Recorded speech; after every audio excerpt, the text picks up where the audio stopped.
Hello అండి, నమస్తే. Welcome back to my channel. ఎప్పుడు స్వీట్ షాప్స్లోంచి కొనుక్కొచ్చుకునే కలాకండ్ని నేను ఇంట్లో ప్రిపేర్ చేశాను. ఇది చేయకముందు చాలా కష్టమేమో అనుకున్నాను, కానీ చాలా ఈజీ అండి. కొన్ని టిప్స్ ఫాలో అవుతూ ప్రిపేర్ చేయాలంతే.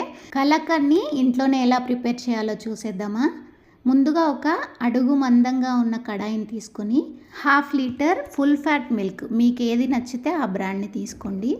సో ఇది తీసుకొని మరగబెట్టుకోవాలి. పాలు మరిగేలోపు మనము ఒక 200 గ్రాముల పన్నీర్ని వీడియోలో చూపించినట్టుగా సన్నగా తురుముకోవాలి, లేదంటే చేత్తో అయినా మొత్తంగా నలిపేసుకోవచ్చు.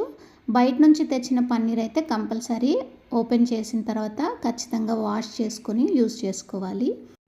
పన్నీర్ అంతా తురిమేసుకున్న తర్వాత పక్కన పెట్టేసుకొని ఇప్పుడు ఒక ట్రేకి నెయ్యి రాసుకొని దీన్ని కూడా తీసి పక్కన పెట్టేసుకోవాలి. ఇప్పుడు పాలు చూస్తున్నారు కదా, దగ్గర పడ్డాయి కొంచెము. ఇప్పుడు ఈ పాలలో తురిమిన పన్నీరు, అలాగే 1/3 కప్పు పాల పొడి, మిల్క్ పౌడర్ అని మనకి సూపర్ మార్కెట్స్లో కూడా దొరుకుతుంది.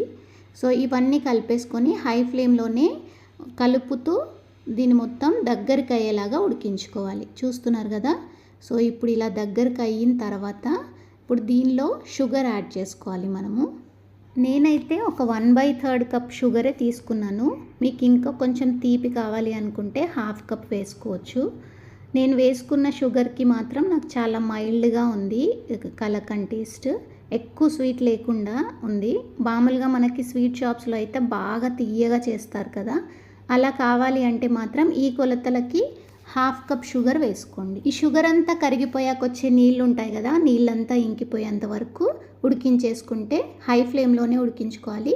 మధ్యలో కాస్త ఇలాచీ పౌడర్ కూడా వేసుకొని, చూస్తున్నారు కదా ఈ బబుల్స్ వచ్చాయి అంటే ఇంకా ఆల్మోస్ట్ రెడీ అయిపోయినట్టే.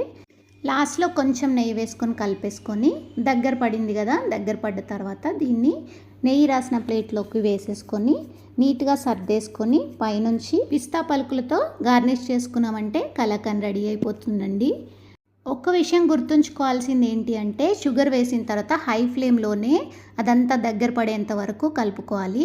ఎప్పుడైతే లో ఫ్లేమ్లో పెడతామో షుగర్ అంతా పాకం వచ్చేసి కలాకండ్ గట్టిగా అయిపోతుంది. ఈ కొలతలు, ఈ టిప్స్ ఫాలో అవుతూ చేశారంటే పర్ఫెక్ట్గా కలాకండ్ని ప్రిపేర్ చేసుకోవచ్చు మన ఇంట్లోనే. సో మీరు ఒకసారి ట్రై చేసి మీకు ఎలా కుదిరిందో ఖచ్చితంగా కామెంట్ బాక్స్లో కామెంట్ చేయండి. ఈ కొలతల్ని నేను డిస్క్రిప్షన్లో ఇస్తున్నాను, సో చూసుకుంటూ ప్రిపేర్ చేసుకోండి.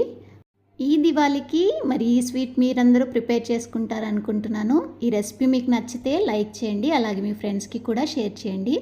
మరో వీడియోతో మళ్ళీ కలుద్దాం.